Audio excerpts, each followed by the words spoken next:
kami akan doa kami ini. Amin. Oke, sebelumnya eh, saya ingin kita melihat kepada satu tayangan itu ya, yang di PowerPoint ini. Nah, kita melihat bagaimanakah kita satu keinginan tahu ya, kerinduan dan juga pertanyaan dari manakah keadilan bermula. Nah, kita kemudian menjawabnya dengan satu jawaban yang pasti, semua itu berasal dari Allah dan kita tahu bahwa Kristus adalah puncak penyataan. Jadi bukan hanya pernyataannya, tapi penyataan. Penyataan itu pewahyuan. Keadilan Allah yang sempurna, yang ada selama manusia ada. Karena manusia jatuh dalam dosa, Adam pertama itu digantikan dengan Adam kedua dan terakhir. Dan itu jelas kita mendapatkan dalam Roma pasal 5 ya. Jadi perwakilan, teologi perwakilan atau federal theology.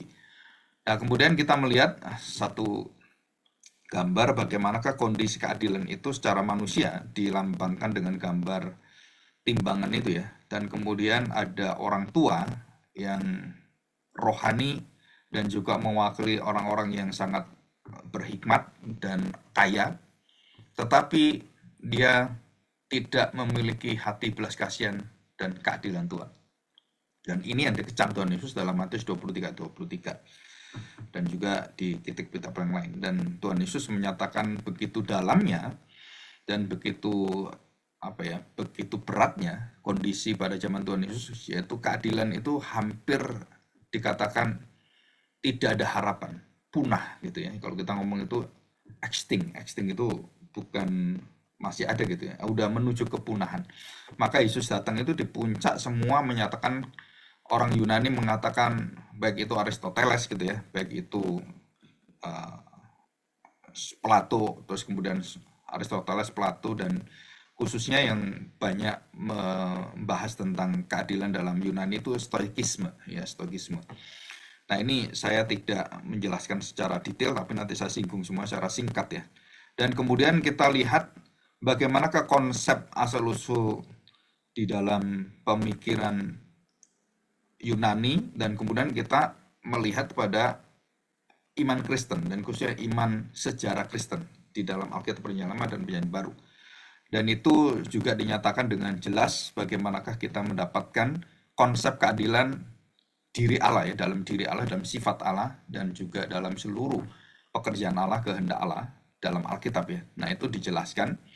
Dan kemudian dalam Perjanjian Lama ada konsep sedekia ya, sedek. Kemudian ada konsep dengan yang dinamakan mispat. Ya, mispat itu nanti saya jelaskan, itu berkaitan dengan hal-hal yang bersifat keadilan yang dilaksanakan, keadilan yang dilakukan, dan itu seperti etika keadilan gitu ya. Jadi itu bagaimanakah moral manusia itu dilaksanakan keadilan. Sedangkan sedek itu berkaitan dengan kebenaran Allah di dalam diri Allah dan diberikan pada manusia melalui firman Tuhan. Dan kemudian sedek itu berkaitan dengan jati diri, pembenaran, kebenaran, dan dibenarkan. Nah, ini dalam Perjanjian Baru disebut sebagai dikaiosune. Ya, dikaiosune, keadilan secara Perjanjian Baru. Nah, kita lihat ya. Nah, ini kita lanjutkan. Dikaiosune itu keadilan sebagai keadilan bukan hanya dalam arti bertindak adil, tapi bertindak di dalam kebenaran. Bertindak dalam kebenaran. Dikaiosune. Nah, itu saya jelaskan sedikit aja karena itu ada semua dalam kitab Perjanjian Baru tentang benar dan kebenaran. Semua memakai kata dikaiosune ya. Nah, istilah dikaiosune itu ada beberapa pengertian. Pertama, dikaiosune keadilan ya. Tapi kalau asal katanya itu dari kata dikaios atau dikayu. Nah, dikaios itu apa, diki itu apa, dikayu apa. Nah, itu berkaitan dengan keadilan Allah yang menyelamatkan dan membimbing orang dalam keselamatan melakukan keadilan. Jadi tanpa Kristus tidak ada keadilan. Tanpa Kristus tidak ada jalan keadilan. Tanpa Kristus tidak ada orang yang bisa menegakkan keadilan. Jadi hanya dalam Kristus keadilan sejati itu bisa dilakukan, atau dengan Gamblangnya bahwa hanya orang-orang di dalam Kristuslah orang-orang yang bisa menjalankan keadilan dan dibenarkan serta mendapatkan satu kenan dari Tuhan. Itu ayat-ayatnya ada di sini semua. Nah, kemudian kita melihat dalam Perjanjian Lama itu ada contoh. Nanti ada sekitar 5 sampai 10. Nanti saya akan uraikan sedikit ya. Nah, jadi Habakuk, Yeremia, terus kemudian Ayub itu, terus Mazmur juga ada, Maliaki juga ada, Musa. Nah, Musa ya juga saya jelaskan juga, Yesaya juga, Yeskel, Amos. Dan yang terakhir itu yang lebih mendalam itu adalah berkata Yunus menuntut keadilan Allah. Dan dalam misi dan dia tidak melakukan misi karena Yunus merasakan bahwa Allah tanda petik itu tidak adil ya, itu. Dan kemudian saya akan menyinggung beberapa buku, ada sekitar 10 buku yang menjelaskan tentang keadilan. Nah, terakhir kita akan bahas puncak keadilan dalam karya Kristus. Nah, itu apa artinya? Jadi ini yang saya akan bahas ya, jadi supaya kita bisa paham betul kondisinya bagaimana. Nah, kita akan kembali melihat pada Matius, kita lihat ya. Matius 23:23. Matius 23:23. Ya, kita lihat ini. Setelah itu kita lihat Habakuk ya, pasal yang pertama. Matius 23 ayat 23. Saya akan bacakan. Celakalah kamu hai ahli Taurat dan orang-orang Farisi, hai kamu orang-orang munafik, sebab persepuluhan dan dari selasi, adas, manis dan jintan kamu bayar, tetapi yang terpenting dalam hukum Taurat kamu abaikan, yaitu keadilan dan belas kasihan, terus dikatakan dan kesetiaan. Ya, kesetiaan. Itu berkaitan dengan kebenaran yang ditaati ya, kesetiaan itu kebenaran ditaati. Jadi keadilan, kebenaran yang ditaati, dan belas kasihan itu adalah sifat jati diri Allah yang mendasari seluruh keadilan. Ya, kasih Allah. Nah, Matius 23:23. Ya, oke, kita akan melihat pada Habakuk pasal yang pertama. Habakuk pasal pertama. Habakuk pasal pertama, kita lihat ya. Ayat yang ke-1 sampai yang ke-4. Ucapan ilahi dalam penglihatan Nabi Habakuk. Berapa lama lagi ya Tuhan, aku berteriak tetapi tidak kau dengar. Aku berseru kepadamu penindasan tetapi tidak kau tolong. Nah, ini berkaitan dengan keadilan. Dia berbicara, ini bagaimana ini kok kamu diam saja? Kami ditindas, kami ditekan, kami dihancurkan. Kenapa orang benar kau biarkan menderita seperti ini? Nah, tidak kau tolong. Mengapa engkau memperlihatkan kepadaku kejahatan sehingga aku memandang kelaliman? Ya, aniaya dan kekerasan ada di depan mataku, perbantan dan pertikan terjadi hampir setiap hari dan tidak pernah hindar dari bangsa Israel karena menentang Tuhan ya, karena akan dibuang oleh Tuhan. Itulah sebabnya hukum kehilangan kekuatannya dan tidak pernah muncul keadilan, sebab orang fasik mengepung orang benar. Itulah sebabnya keadilan muncul terbalik. Mengapa keadilan tidak keluar dari orang-orang yang benar, yang dibenarkan Tuhan, bangsa yang dipilih? Kok kamu menyatakan keadilan dengan cara yang menghakimi orang Israel yang melawan kamu dengan orang-orang jahat? Nah, ini Habakuk sulit menerima. Jadi konsep Habakuk, terus kemudian Yunus, itu secara prinsip dasarnya melihat, memandang itu mirip dan dari sudut pandang yang sama. Jadi menanyakan tentang tindakan Allah, kok bisa Allah itu seperti ini? Kalau saya orang benar, harusnya kan Allah yang memberitahukan bagaimana saya harus hidup ya dibenarkan gitu kan. Jadi bukan seperti yang kita bayangkan gitu. Terus kemudian kalau ada orang jahat dipakai Tuhan untuk sebagai alat kebenaran keadilan Tuhan untuk menghakimi orang Israel, ya itu bagi mereka nggak bisa terima gitu. Yang mereka bisa terima ya Tuhan saja gitu ya. Yang memberikan musibah gitu mereka masih bisa menerima itu karena mereka bersalah. Tapi kalau orang jahat terus kemudian dipakai Tuhan, nah kejahatan itu dengan sifat Allah adil dan kudus itu sulit mereka temukan dalam diri Allah yang berdaulat itu. Jadi dalam kedaulatan Allah itu. Nah, ini satu keluhan ya, keluhan dari Habakuk. Dan juga kita lihat keluhan ini juga ada di dalam diri Yeremia. Ya, Yeremia juga mengatakan dalam Yeremia pasal 12 ayat 1, Engkau memang benar ya Tuhan, bila aku berbantah dengan Engkau, tetapi aku ingin berbicara dengan Engkau tentang keadilan. Mengapa jalan orang fasik berhasil? Ya, Mazmur juga, Daud juga sama. Kok orang fasik berhasil? Kok orang fasik itu lebih baik, lebih bahagia daripada kita? Mengapa semua orang tidak setia bertindak dengan tentram? Nah, kenapa orang Kristen sendiri pun nggak ada ketenangan, nggak ada ketentraman, kacau gitu ya. Terus kemudian mereka ya amburadul, terus ya hidupnya tidak benar gitu kan. Yeremia mempertanyakan mengapa orang tidak setia kepada Tuhan tetap hidup dan damai sejahtera dengan damai dan dengan sejahtera. Sedangkan orang yang benar itu hidupnya pontang-panting dan penuh dengan perselisihan dan kemudian tidak ada ketenangan damai itu sendiri. Ayub juga mengatakan sangat sama. Ya, Ayub 21 ayat yang 7. Mengapa orang fasik tetap hidup menjadi tua, bahkan menjadi bertambah-tambah kuat? Kok umur mereka panjang-panjang? Bajingan-bajingan itu kok umurnya panjang-panjang? Ini sebenarnya Habakuk, Yeremia, Ayub itu sama dengan kita memandang kondisi bangsa Indonesia sekarang. Itu namanya koruptor, itu merajalela nggak karu-karuan sampai dari ujung ke ujung, dari mulai pemimpin yang tertinggi sampai yang paling pelosok, semua itu tikus-tikus semua gitu. Nah, kondisi ini itu kemudian mengapa menimpa kepada orang-orang yang harusnya kita ini mendapatkan jalan yang benar, kok kita yang benar akhirnya kan ada dampaknya dari semua ketidakadilan ini, kejahatan-kejahatan ini ya. Itu Ayub juga mengungkapkan, mengapa orang fasik tetap hidup, sedangkan aku orang yang benar tambah sengsara, tambah sakit, tambah hidupnya penuh dengan malapetaka musibah gitu kan. Bahkan mereka bertambah-tambah kuat, bukan tambah kurang, tambah kaya, tambah kedudukan tambah tinggi, tambah menghina orang, tambah merampas dan juga mengambil hak-hak orang lain gitu kan. Ayub mengungkapkan tentang kondisi dia tuh nggak tahu, bingung mau mau mau tanya kepada siapa gitu karena Allah berdiam diri tentang keadilan Allah itu sendiri. Seorang yang benar mengalami penderitaan besar sementara orang fasik hidupnya enak, sehat, makmur dan kaya raya. Boleh katakan berbahagia. Nah, itu pertanyaan Ayub juga.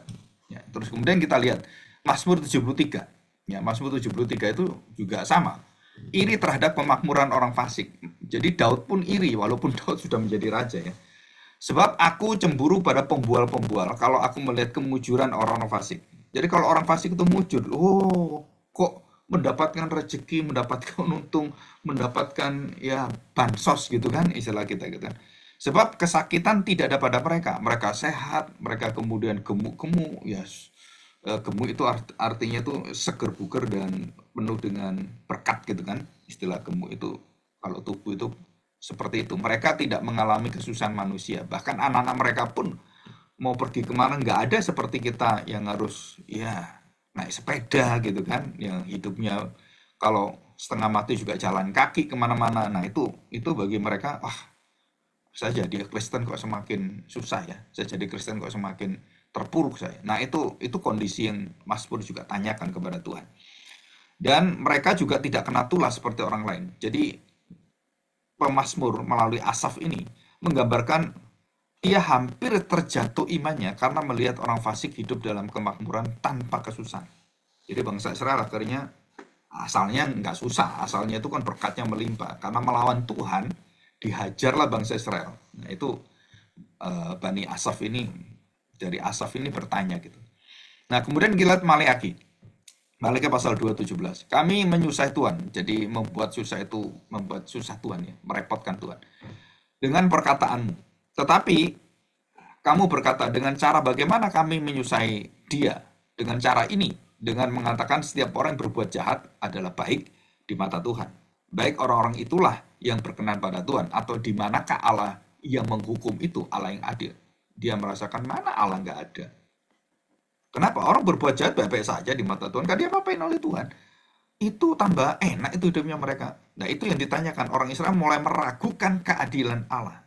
Melalui siapa? Ya melalui nabi-nabi ini. Jadi nabi-nabi ini waktu bergumul dengan Tuhan pun itu pergumulan jemaat juga. Jadi mereka sulit menerima itu. Menerima kondisi-kondisi seperti ini. Dan kemudian kita tahu bahwa Musa mengatakan demikian. Mengapa Allah menghukum orang tak bersalah?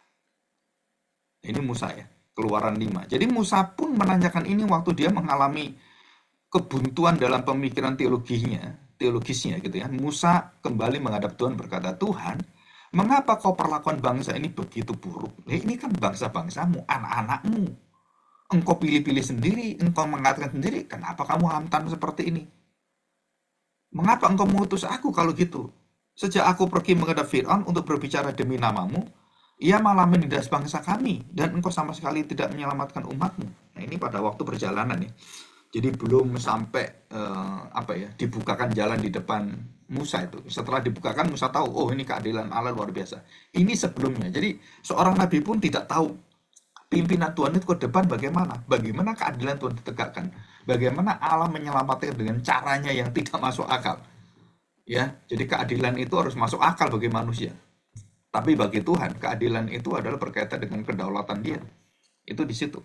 Ya, Yesaya juga menanyakan apa? Mengapa Tuhan yang adil menggunakan bangsa jahat untuk menghukum umatnya yang disebut sebagai umat perjanjian pilihan Allah, umat yang dibenarkan. Ya, dalam Yesaya 10 ayat 5 dan 6. Celakalah Asyur yang menjadi cambuk murka Allah dan menjadi tongkat amarah Allah. Ya, amarahku itu amarah Allah.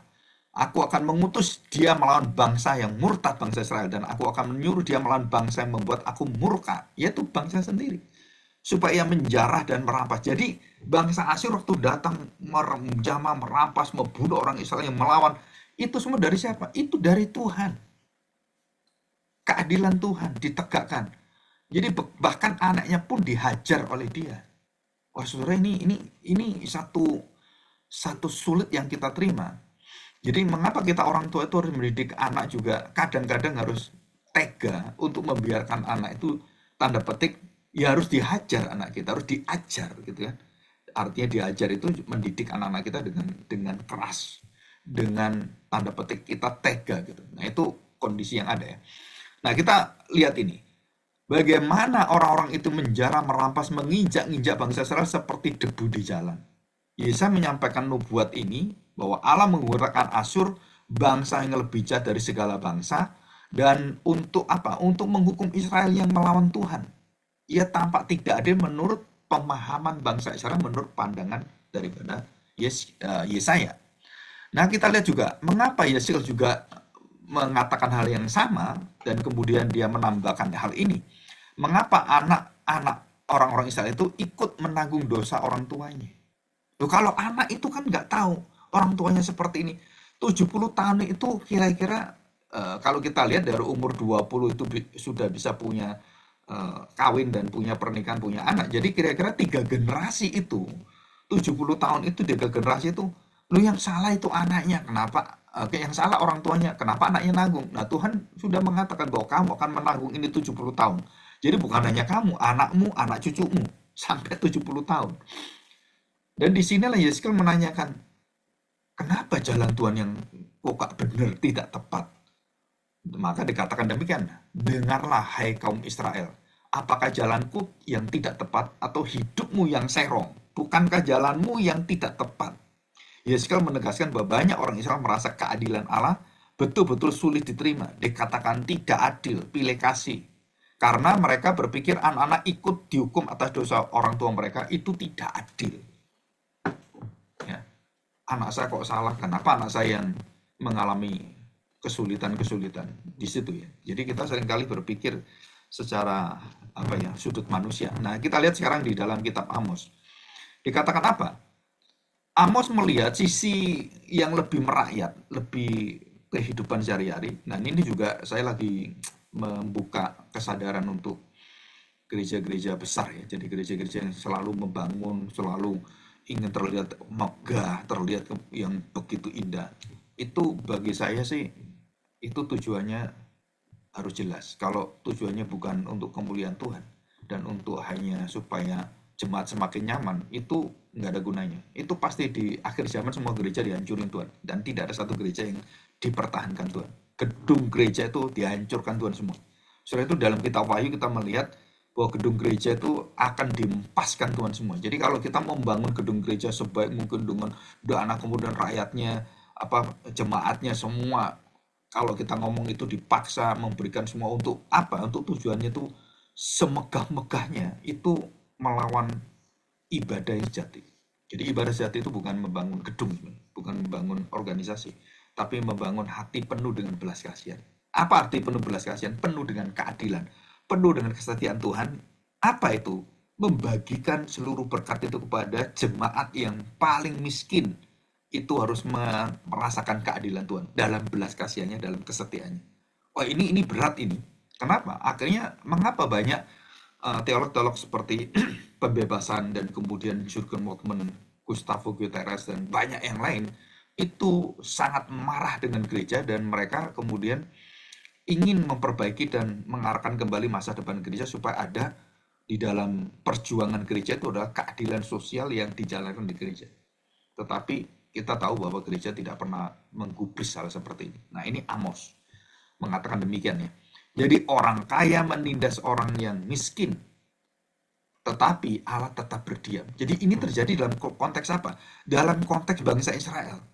Jadi gereja itu, kemarin saya lagi mengupload punyanya Pak Yosef Tem. Dia memberi satu proyeksi seperti nubuatan gitu ya. Dia mengatakan bahwa kita akan melihat bahwa gereja semakin besar itu akan semakin menyedot gereja yang kecil. Jadi semakin gereja besar, itu gereja-gereja kecil itu mati semua. Karena mereka semua akan datang ke gereja besar dan itu disedot, ditarik semuanya. Dengan apa? Dengan magnet yang ya mungkin dari uang, dari kenyamanan, dari sudut pandang fasilitas, dari sudut pandang talenta-talenta dan semuanya itu menyedot semuanya. Dan semua orang akan berkumpul datang ke sana bukan mencari belas kasihan, keadilan, kesetiaan Allah, tapi mencari bagaimana mereka bisa mengungkapkan semua yaitu ingin pencapaiannya. Nah, saudara, itu bukan gereja, itu adalah klub orang Kristen. Jadi saya mengatakan itu bukan gereja, itu klub orang Kristen. Dan apa yang dikatakan oleh Yesaya, Yeskel, Amos, serta Yunus semuanya itu sama, sama. Jadi Amos melihat ini kenapa ini di dalam semua orang-orang yang orang-orang Israel ini yang kaya itu menindas yang miskin. Jadi nggak punya perasaan mereka. Jadi nggak punya, oh ini saudaraku, sebangsaku, ini adalah sesamaku. Itu nggak ada. Dan itu parah sekali ya. Jadi, hai kamu yang merusakkan orang benar, yang menerima uang suap, yang mengesampingkan orang miskin di pintu gerbang, dan membiarkan mereka mati kelaparan. Sebab itu orang yang berakal budi akan berdiam diri pada waktu. Karena waktu itu adalah waktu yang sangat jahat. Jadi waktu Tuhan membuang Israel itu ada kejahatan yang setara dengan kejahatan orang-orang Sodom dan Gomora. Walaupun tinggal setitik aja, Tuhan itu udah buang mereka. Nah, itu titiknya di mana? Kesempatannya adalah pada Kristus. Ya. Jadi Yunus, sekarang kita masuk ke Yunus ya. Nah, perhatikan. Yunus itu berkata demikian. Mengapa engkau mengampuni orang yang jahat, orang yang kejam, orang yang sadis? Dan mereka bangsa yang memang tidak menerima engkau. Kenapa engkau terus membuka kepada mereka kasih-Mu, sedangkan bangsa Israel yang juga melakukan hal-hal yang jahat seperti bangsa Niniwe gitu ya. Dan kamu malah tidak perhatikan anakmu. Malah engkau ingin mengampuni orang-orang seperti itu. Kamu itu ampuni dulu anakmu, bangsamu yang kamu pilih, anak-anak perjanjianmu. Nah, kenapa kamu memberikan kita panggilan kepada Yunus khususnya? Mengapa disuruh bertobat bangsa Niniwe dan saya suruh berteriak ke sana? Dan akhirnya Yunus melihat sendiri bangsa ini bertobat. Walaupun sebagai contoh, tidak bangsa ini kemudian menjadi bangsa yang bertobat seperti Israel, enggak. Hanya sementara waktu Tuhan berikan belas kasihan dan kemurahannya sebagai lambang. Niniwe ini adalah lambang di mana Yesus nanti mengatakan tanda Yunus termasuk itu adalah tanda Niniwe.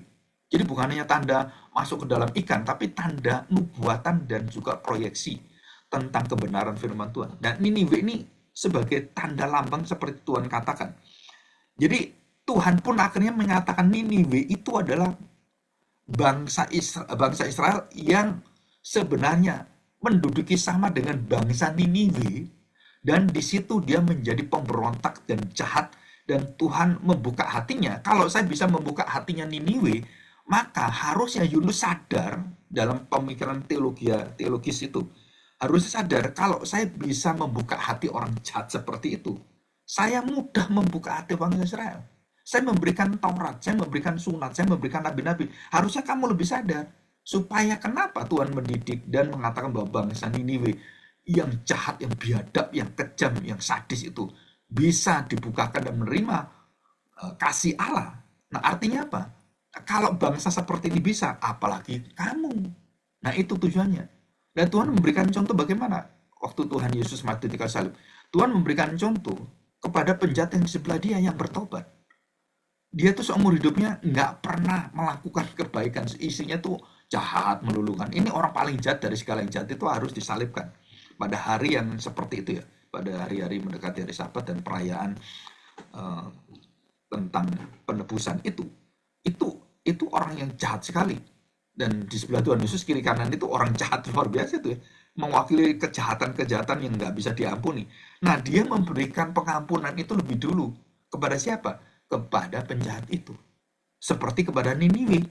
Dan penjahat ini menjadi contoh bagi kita untuk menampar kita. Yang kita itu jahat terus, nggak bisa bertobat-bertobat. Kamu jangan nyalakan Tuhan. Kenapa? Kamu sudah diberikan Kristus, kasihnya, khotbah hari Minggu dan semuanya. Kamu tetap menjalankan itu. Ya, salahmu sendiri.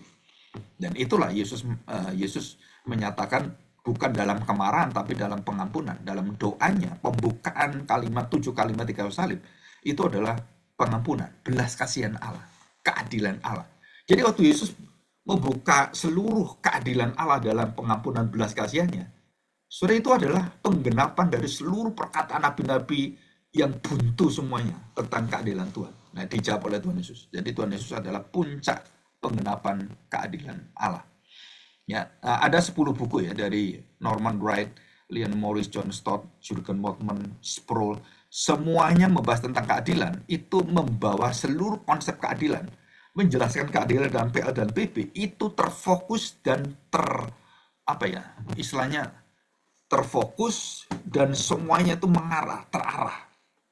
Dan terfokus, terarah. Dan kita akan melihat satu pribadi yang merupakan satu jawaban yang dirindukan oleh seluruh nabi-nabi dan bangsa Israel sendiri, termasuk Adam dan Hawa, Abraham, Ishak, Yakub, kemudian Musa, Yosua, semuanya. Itu apa kerinduannya? Adalah kerinduan mereka ingin mendapatkan keadilan yang nyata dari Tuhan. Yaitu mereka dibenarkan dan melakukan kebenaran dan menghadapi pembenaran dan mereka digantikan oleh Tuhan. Dan mereka kemudian menerima kehidupan yang adil dan benar. Dan itu di mana? Semua penulis 10 penulis ini, mulai daripada Wayne Grudem, Mila J. Erickson gitu ya, D. Eckerson, terus kemudian Gustavo Gutierrez, Kevin Van Hooser dari Westminster juga, dan banyak yang lain. Kalau saya sebut ini 10 yang mewakili yang paling banyak membahas dan juga yang ahli dalam perjanjian biblical theology dan juga systematic theology. Nah, saya membawa ini supaya apa? Jadi hampir semuanya itu tidak terlepas dari Kristus Yesus. Keadilan itu tidak mungkin ada tanpa Kristus Yesus, tanpa karyanya, tanpa salib, dan tanpa pengorbanan, tanpa kesetiaannya, dan bagaimana dia menyatakan dan menggenapi, melaksanakan seluruh apa yang ditanya, yang dipertanyakan, yang dikeluhkan, seluruh daripada hati Daud, dari Salomo, hati daripada raja-raja, dan hati daripada semua yang nabi-nabi itu. Dan dia menyatakan keadilan dengan sangat gamblang, dengan tuntas, yaitu the cross of Christ, the crucified God. Itu John Stott, Moltmann, dan Sproul mengatakan the holiness of God. Itu semuanya ada di dalam diri Kristus. Ya. Jadi memaparkan keadilan Allah dengan atributnya dan dinyatakan dalam hukum yang paling tertinggi, hukum kasih, mengenai hukum Taurat. Di mana itu? Di kayu salib.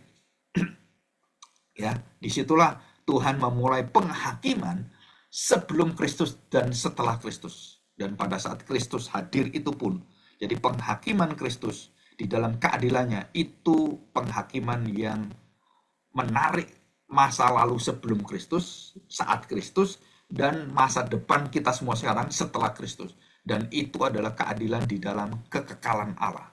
Dan hanya Yesus yang bisa menghakimi kita dengan kejadian satu waktu dia mati di kayu salib dan membenarkan masa depan kita semuanya dan masa lalu semua orang-orang percaya termasuk bangsa Israel.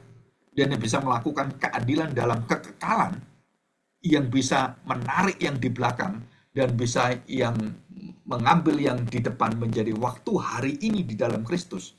Waktu dia mati kayu salib, semua itu ditarik oleh dia di dalam kekekalan pada hari ini, hari Tuhan disalibkan. Dan itu diadili semua. Dan orang-orang yang percaya, baik perjanjian lama, perjanjian baru, dan juga yang masa mendatang, itu kemudian mendapatkan keadilan seadil-adilnya di dalam Kristus. Ya, dikatakan di Kristen juga sama. Bagaimana dia menyatakan kasih keadilan Allah berinteraksi dalam seluruh jalan keselamatan, dan bagaimana Allah menegakkan dan dalam pengadilan penghukuman Tuhan. Nah, Gustavo Guterres itu lebih membuka wawasan kita tentang bagaimana mengaitkan keadilan Allah dengan pembebasan sosial melalui Kristus. Jadi Gustavo Guterres mengatakan the liberation leader, spiritual leader yang puncak tertinggi adalah bukan dia, ya, dia untuk Peru, ya, untuk negara Peru, bukan dia, tetapi adalah Kristus, dan dia menjunjung tinggi Kristus, walaupun Gustavo Guterres akhirnya jatuh di dalam gerakan social gospel, jadi dia akhirnya jatuh di sana, ya, tapi tujuan dan pengaruh dari Kristus itu sangat nyata, ya, walaupun dia akhirnya namanya manusia ada kelemahan dan dia jatuh di tempat di mana dia pertahankan karena ketidakadilan dalam sosial. Nah, seperti nabi-nabi sama. Gustavo Guterres jatuh seperti nabi-nabi. Dan terakhir Van Hooser mengatakan bahwa satu-satunya jalan kita mengerti keadilan Allah adalah kita harus mau betul-betul mempelajari tentang pekerjaan Kristus dan bagaimana dia menelan kejahatan, bagaimana dia kemudian membebaskan kita dari kuasa dosa maut yang tidak pernah bisa dilakukan oleh Taurat, bagaimana kekuatan belenggu dosa itu, natur dosa itu, dan sifat dosa itu dalam diri manusia itu yang tidak bisa dihilangkan oleh siapapun, dan tidak ada kuasa hukum, moralitas, hati nurani yang jatuh semuanya, itu tidak bisa mencari, menegakkan, dan menjunjung tinggi keadilan. Dan siapa yang bisa? Nah, Kevin Van Hooser mengatakan, kamu harus belajar dan mempelajari seluruh hidup Kristus. Dari seluruh klimaks drama ilahi yang puncak itu adalah kita melihat bagaimana seluruhnya itu Yesus yang melakukannya. Ya, ini adalah satu kebanggaan kita. Nah, kita akan melihat pada poin yang terakhir, ya. Poin puncak keadilan dalam karya Kristus. Ya, puncak keadilan dalam karya Kristus. Ya, ini saya akan lihatkan PowerPoint yang di bawahnya, ya. Ada 3 PowerPoint di bawahnya, kita skip karena kita sudah bahas. Nah, puncak keadilan karya Kristus di dalam hal apakah keadilan itu menyatakan dirinya? Yang pertama adalah penggenapan hukum Taurat melalui kasih karunia. Bagaimana kita tahu? Tuhan Yesus mengatakan bahwa aku tidak meniadakan hukum Taurat. Tuntutan Allah, keadilan Allah dalam hukum Taurat, dan juga keadilan seluruh daripada hati Tuhan untuk menyatakan bahwa dosa adalah dosa. Dosa tidak mungkin tidak dihukum oleh Tuhan. Dan itu hukum Taurat menyatakan dengan jelas. Kalau sudah demikian, siapakah yang diselamatkan? Nggak ada satu manusia selamat. Maka Tuhan memberikan jalan dalam hukum Taurat, menunjukkan dalam hukum Taurat, puncak dari hukum Taurat adalah masuk dalam bait Allah dan mencuci bersih kaki kita, terus kemudian ada terang daripada kaki Dian itu lampu, dan kemudian ada roti, dan semua itu dibasuh, dibersihkan, dan imam besar memimpin kita untuk melihat keadilan Allah diselesaikan. Di mana diselesaikan? Dengan membawa korban pengganti. Ada 2 korban. 1 korban pengganti bagi imam besar. Dan di sini semua imam besar adalah manusia berdosa. Dan hanya Kristus yang tidak membawa korban bagi dirinya sendiri. Karena dia manusia yang tidak berdosa. Tapi imam besar membawa korban, jadi domba ilahi atau domba Allah itu. Dan dia kemudian bunuh untuk dirinya, supaya dia dilayakkan, dan dia memimpin kemudian domba yang kedua, dan dikorbankan untuk bangsa Israel. Jadi 2 kali. Jadi bagi dia dan bagi umatnya. Dan waktu dia masuk, dia menghadap kepada puncaknya apa? Yaitu puncaknya ada pengorbanan, ada kematian, ada satu, kalau kita ngomong itu pengabdian yang tidak bisa ditawar-tawar. Jadi Yesus itu adalah pengabdian yang sempurna, pengabdian yang dari satu-satunya manusia yang akhirnya mendapatkan seluruh dosa itu terkumpul dan tersedot dan kemudian ditimpakan kepada dia. Bukan hanya ucapan kata-kata, bukan hanya tindakan penyiksaan melalui penderitaan-penderitaan, tetapi juga seluruh konsep yang ada di dalam seluruh nubuatan perjanjian lama. Semua nubuatan-nubuatan ini itu kemudian ditimpakan kepada dia. Di mana keadilan itu? Mengapa terjadi seperti ini? Dan itu semuanya menimpa pada Kristus. Dan Tuhan Yesus itu menerima dengan terbuka, dengan tangan yang ditarik gitu kan. Nah, sebenarnya kalau kita salib itu ada satu lambang keadilan. Apa? Orang-orang yang mau menegakkan keadilan tidak boleh tangannya itu selalu bergabung. Orang menegakkan keadilan adalah dia harus membuka tangannya, dia harus menyerah dan dia harus menyatakan aku tidak bisa melakukan keadilan. Dan keadilan itu berasal daripada Allah. Nah, itu mengapa kita dibuka tangan kita dan Kristus dipaku supaya dia tidak menegakkan keadilan dari dirinya sendiri, tapi dia menegakkan keadilan melalui kuasa Bapa. Jadi waktu dia dibuka tangannya dan dia menerima seluruh cacian manusia, seluruh kutukan itu, dan apa yang terjadi? Dia kemudian menerima satu yang paling berat dari segala yang berat, bukan dosa manusia, bukan perkara-perkara cacian makian, penderitaan dari fisik, walaupun itu sangat-sangat berat, tetapi yang dia menjerit karena siksaan itu bukan siksaan manusia. Waktu dia dipukul, dicambuk, dia diam. Dan kapankah anak domba itu mengeluarkan suara teriakan? Nah, kapankah anak domba menerima suara teriakan dan mengatakan, di manakah keadilan Allah? Enggak. Dia nggak katakan demikian. Habakuk ngomong, di mana keadilan? Dan Yesus berhak waktu disalibkan berkata, mengapa engkau tidak adil? Aku tidak bersalah. Kenapa kamu hukum? Aku ini orang yang menderita luar biasa. Itu karena dosa-dosa mereka. Kenapa kamu murka pada saya? Nah, Tuhan Yesus bisa punya hak untuk menuntut keadilan karena dialah yang bisa satu-satunya manusia. Menuntut keadilan karena dia tidak berdosa, dia dijadikan dosa. Dia dijadikan menerima ketidakadilan yang paling tidak adil. Dan itu puncak dari seluruh karya Allah untuk menyatakan pada kita, siapakah sebenarnya Kristus? Dialah puncak kegenapan daripada keadilan Allah yang membuka pintu bagi keadilan seluruh umat manusia dan dunia. Jadi waktu dia mengalami seluruh penderitaan dan siksaan cacian, dia tidak membuka suaranya. Tapi waktu dia menerima murka Allah, dia membuka suara. Dan waktu dia membuka suara, bukan membuka suara keluhan seperti doa Getsemani. Enggak. Ya Bapa, kalau bisa biarkanlah cawan ini lalu. Tetapi kehendakmu lah, keadilanmu lah, kasihmu lah, kesetiaanmu lah yang harus aku jalankan. Nah, saudara perhatikan ya. Jadi kepentingan diri Kristus itu betul-betul selaras dan tunduk takluk. Dan dia kemudian buka semuanya itu, dia persembahkan untuk Bapaknya. Dan sudah memberikan persembahan tubuhnya. Bapaknya marah, kenapa? Karena dosa harus dihukum. Dan itulah keadilan Allah. Maka Allah memberikan murkanya. Dan apa murkanya? Adalah kematian kekal. Dan Kristus menerima neraka, kematian kekal.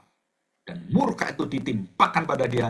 Dan Tuhan Yesus mengatakan, ya Bapa, ke dalam tanganmu lah. Aku percaya, walaupun saudara kita manusia, ini tidak adil. Kenapa orang yang benar kok dijadikan orang salah? Kenapa orang menegakkan keadilan di Indonesia kok dipenjara? Saudara, itu semuanya menunjukkan bahwa kita harus mengatakan apa? Ya Bapa, ke dalam tanganmu lah aku serahkan. Jadi murka itu membuka satu hati apa? Bahwa semua murka yang dia terima itu berhenti pada Kristus. Ketidakadilan dari manusia berhenti pada dia. Dan kemudian dia menerima dan dia mati, terus dia bangkit. Maka bangkitlah keadilan ilahi yang tidak terkalahkan, yang sudah tidak pernah ada dari Adam sampai Kristus. Tidak pernah ada keadilan sejati. Saudara, ini penting. Ini satu kata penting. Kenapa? Karena disitulah kasih Allah, disitulah Taurat itu nyata, sempurna, dan hukum dengan kasih karunia itu menyatu. Hukum menuntut, kasih karunia itu membuka seluruh tuntutan. Jadi waktu Yesus mati dan dia dimurkai dalam kegelapan, 3 jam kegelapan, dan kemudian dia menerima tanda petik, dihukum oleh Bapaknya, masuk dalam neraka itu. Dia menyambut dengan apa? Eli, Eli lama sabatani. Ke dalam tanganmu lah rohku, jiwaku, kuserahkan, hidupku kuserahkan. Saudara, ini semua adalah satu ketundukan, ketaatan, kerendahan hati yang bisa akhirnya kita tahu bahwa hanya dengan cara inilah, saudara, ini ya, dicamkan baik-baik, dipikir baik.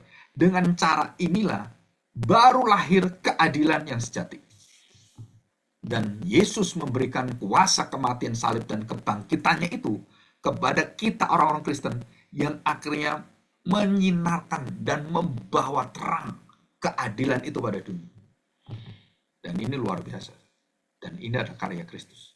Dan disitulah kita menerima kemenangan keadilan di dalam Kristus. Dalam Roma pasal 4:25, Wahyu pasal 11 ayat 11, 2 Korintus pasal 5 ayat 21. Coba kita lihat ya, 2 Korintus pasal 5 ayat yang terakhir. Ayat yang 21. Yang saya bacakan.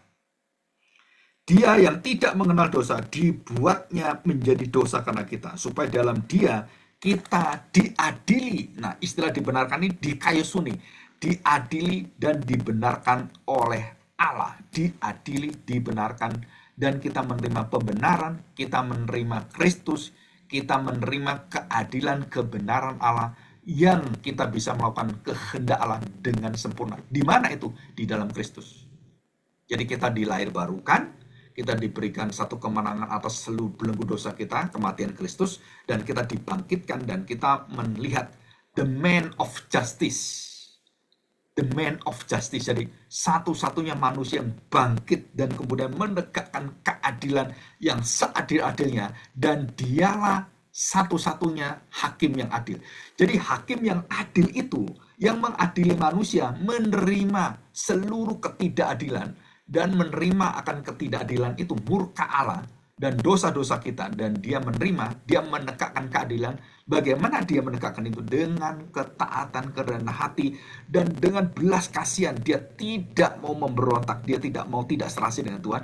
Dia menerima itu semua di dalam belas kasihannya, dia terima dan dia mengingat akan jiwa-jiwa kita. Dan disitulah keadilan itu muncul.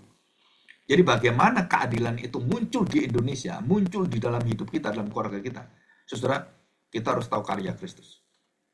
Saudara harus mau menanggung dosa dan harus keluar pengampunan. Dan kita harus melihat kehendak-Mu lah, aku serahkan Engkau. Nah, baru keadilan membawa kita ke dalam shalom. Jadi teologi shalom adalah teologi yang berasal dari mana? Dari keadilan Allah yang ditegakkan dengan kerendahan hati, ketaatan, dan kematian, serta menerima murka Allah. Kita mendapatkan itu. Jadi hukuman itu bukan tidak kita alami, kita alami di dalam Kristus. Jadi bukan kita dibiarkan, oh berarti orang Kristen nggak dihukum Tuhan, nggak diadili. Tetap diadili, tetap dihukum. Melalui Kristus yang sudah menerima semuanya ini. Nah, saudara, ini. Jadi keadilan itu apa? Jadi jelas sekali keadilan itu adalah sifat Allah.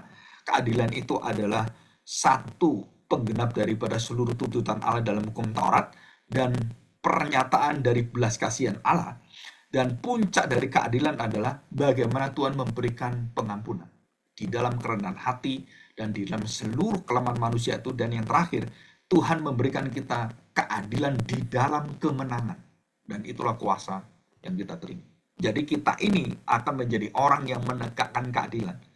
Ya, jadi satu-satunya hakim yang bisa menghakimi orang adalah satu-satunya adalah yang dinamakan Kristus Yesus, yang menerima semua dosa dan dia mengumpulkan semua dosa itu dalam dirinya, dan dia menerima semuanya dan dia membereskan dan dia menyatakan keadilan itu. Barang siapa yang mendengar aku dan menerima dosa-dosamu di dalam diri aku dan kamu percaya, kamu selamat. Dan itulah keadilan dalam keselamatan. Yang tidak percaya, ya kamu dimurkai Bapak saya. Selesai. Nah, itu puncak keadilan. Puncak keadilan bagi kita adalah bagaimana saya bisa menerima Kristus dan saya bisa menerima Dia dan saya mendapatkan keadilan apa? Bahwa saya dibenarkan, saya mendapatkan pembenaran, status saya kemudian tidak lagi dihukum, dikendalikan dosa, dikuasai dosa, dan murka Allah tidak menimpa saya, sudah menimpa pada Kristus. Itulah keadilan yang saya terima. Jadi saya bebas. Tetapi yang tidak percaya pada Kristus, dia akan menerima penghakiman Allah melalui pengadilannya. Karena kamu tidak percaya pada anak saya yang demikian luar biasa dan berkarya, maka satu-satu jalan apa? Maka kamu harus dibinasakan dan tidak ada ampun. Ya Bapak ampunilah. Tapi mereka tidak mau menerima, binasa semua. Dan itulah keadilan. Keadilan tertinggi adalah waktu engkau tidak menerima pengampunan. Keadilan tertinggi adalah pada waktu engkau menerima pengampunan, maka kasih setia hidup kekal selamanya. Waktu kamu tidak terima, keadilan Allah dinyatakan apa? Engkau dimurkai dan dibuang dalam api neraka. Dan itulah keadilan Allah. Ya, oke. Kita bersyukur kita masuk dalam doa ya. Kita mohon pertolongan dari Tuhan.